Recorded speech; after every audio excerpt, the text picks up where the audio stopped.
Hello, BookTube. It's Saturday evening now, and encouraged by having internet and catching up on things, I thought I'd do a tag. I've seen this one around for a bit, but I saw Steve Donahue do it earlier in the week. When did he do this? I think it was Thursday, it was, yeah. And, well, I caught up with it anyway. He did it on Thursday. And it's the Dark Academia tag. Which I thought I'd give it a go. There's two sets of questions, and yeah, there's some interesting ones. And for once here, I've got the light out of the way because I can read off the screen, and it's too dark. It's weird. Like in the camera, it looks like it's really bright here, but there's not enough light for me to read from a page. So, but I've been able to do that with light because I don't need to read from a page really. I did write down a couple things, but I should be okay. Here we go. It was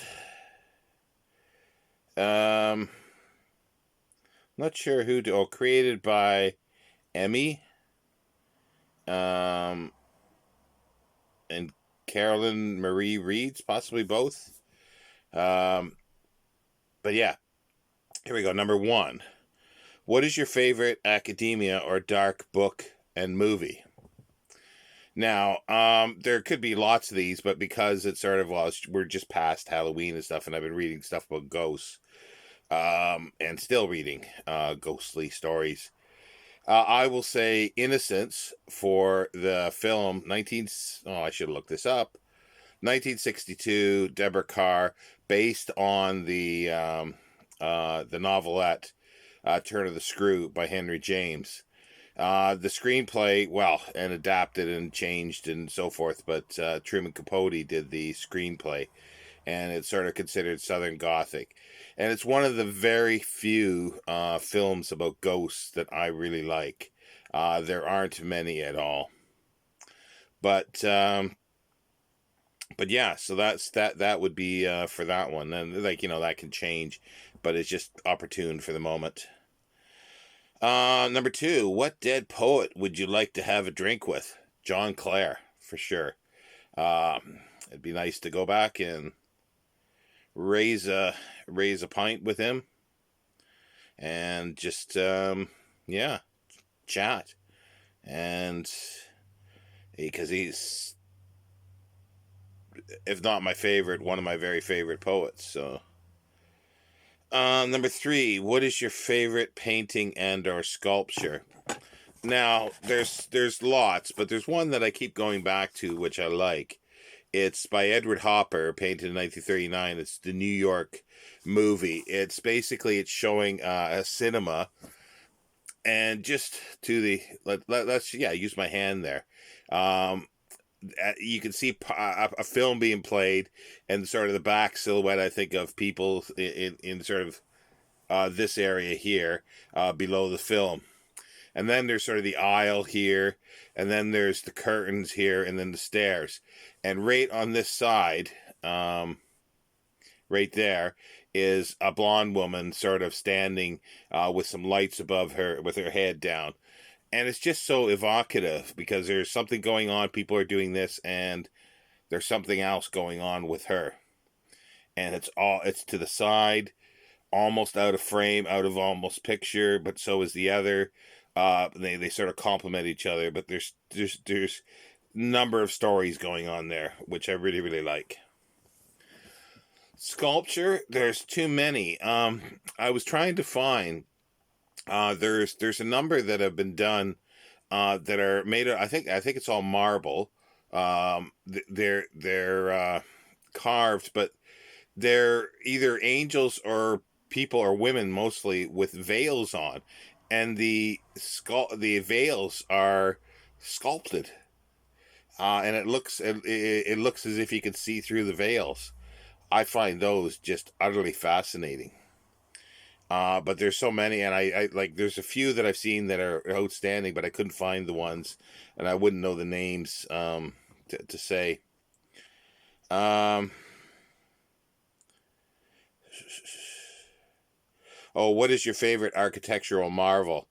Oh, I skipped this trying to think of it. I was talking to a friend of mine, and it's like they sort of came up with immediately the Gothic arch, and probably that would be because that sort of encompasses once you see that, or the vaulting, Gothic vaulting, to me just takes me back to sort of Dracula-esque type stuff. So yeah, that'll work better than anything. Um, Number five, what Shakespeare play would you want to be the lead in? And I sort of agree with Steve that do you want to put your hands, your life in the hands of Shakespeare? But I think, well, I haven't read all of his plays, but I like the aspect of Prospero where it's so long since I read it, but I don't know. But he has a lot of books because he learns magic and alchemy or whatever from books. Um, and that's in the Tempest. And so I don't know where he gets these books. I can't remember now, but he has books. So that's what I would say. Yeah, he's got books. So therefore, that's the character.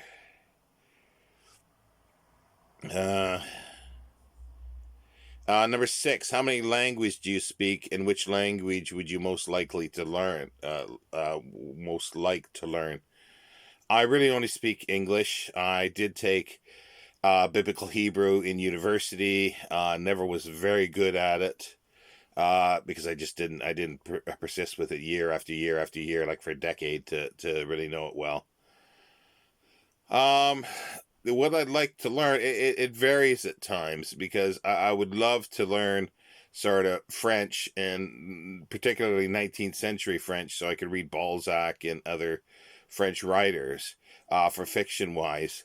But it just anything like there's so much like it'd be fun to know Ugaritic, which is a cuneiform language, Syriac, uh Sumerian, Babylonian, cuneiform, just you name it, hieroglyphs, yeah, hieratic, hieroglyph, like there's so many of these old and dead languages.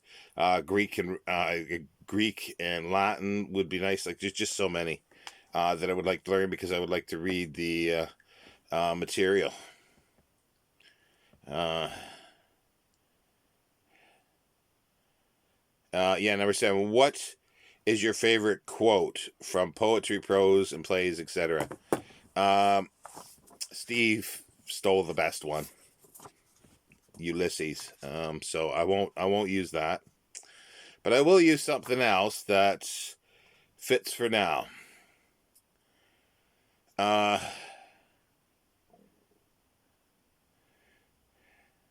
we know that no one ever seizes power with the intention of relinquishing it. And that's George Orwell in 1984. I think enough said for that. We know that no one ever seizes power with the intention of relinquishing it. Okay. Number eight. Which fictional character's death is your ideal way to go? I couldn't really think of anything, but if there is one, what I want is somebody who has read every book and reread every book they ever wanted and has every book and read every book they ever wanted, listened to every piece of music they ever wanted, saw everywhere they ever wanted, and then once that's all done, they could die. So that means I'd live for a long, long time. If there is, then that's the one I choose.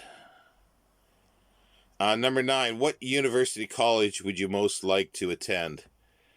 Despite a lot of things I don't like about them, I think it would be an Oxbridge one, either Oxford, I would say preferably, and then second Cambridge.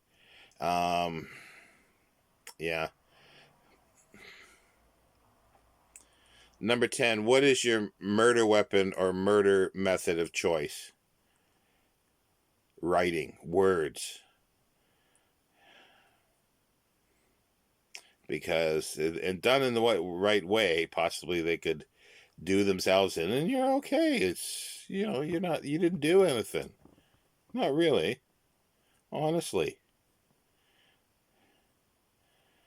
11. What mythology would you most like to be a part of? I would think Egyptian mythology. I like that. I like Egyptian mythology. Um, there's a lot going for it there, in many ways. Number 12. If you had to do a PhD, what would you choose to do it on? Mm. This is kind of interesting. Or, well, I find this interesting because I never got a PhD, but I did get a degree in archaeology, did archaeology for a while. And I always thought if I was good in math, I would do a PhD in physics, but with archaeology as sort of the focus of it. But also, I know I would have thought I would be good enough in physics that I could dabble in other areas as well, like astronomy and so forth. But it would be, I always thought that because of the archaeology aspect. These days, in the past like 20 years, I would say there's two that sort of vie for first place. It's sort of film historian slash restoration and um, book history and maybe even book restoration, that type of thing. But sort of because it is something that is a thing now, is book history, and those are the any one of those three I'd be happy. All three would even be better. Uh, which fictional character would you die for?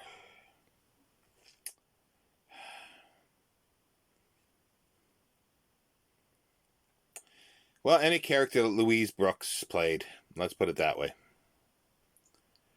Rapid fire, pick one. Well, we'll see how rapid fire this is. Leather bound or cloth bound books? Both, but preferably, I guess, yeah, the cloth bound. Dog eared pages or highlighting pages? Neither. Sculptures or paintings? Paintings nudge out a little bit. Piano or violin? Violin. Films or theater? Both. I think both. It's hard to say one better than the other. Poetry or prose? Again, both. Museums or bookshops? I suppose by a small smidgen of a margin, a hair's breadth would be bookshops. Smell of books or smell of coffee, tea? Smell of books. Fountain pen or typewriter? I do like both. I like typewriter. The problem is I cannot type properly. So I can fake writing neatly if I'm careful. So I would say in that case fountain pen. Sorry, I got some seeds that are stuck that I from eating. Um, New or used books?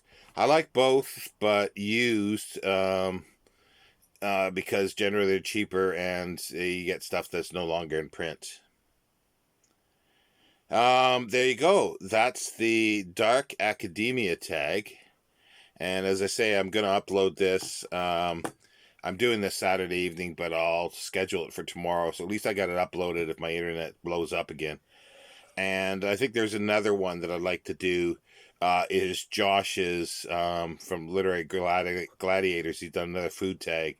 Uh, is it just cheeseburger or the hamburger one? So I'll do that. And again, I might just post that for Tuesday for Tag Tuesday. But anyway, so you'll be seeing this on Sunday.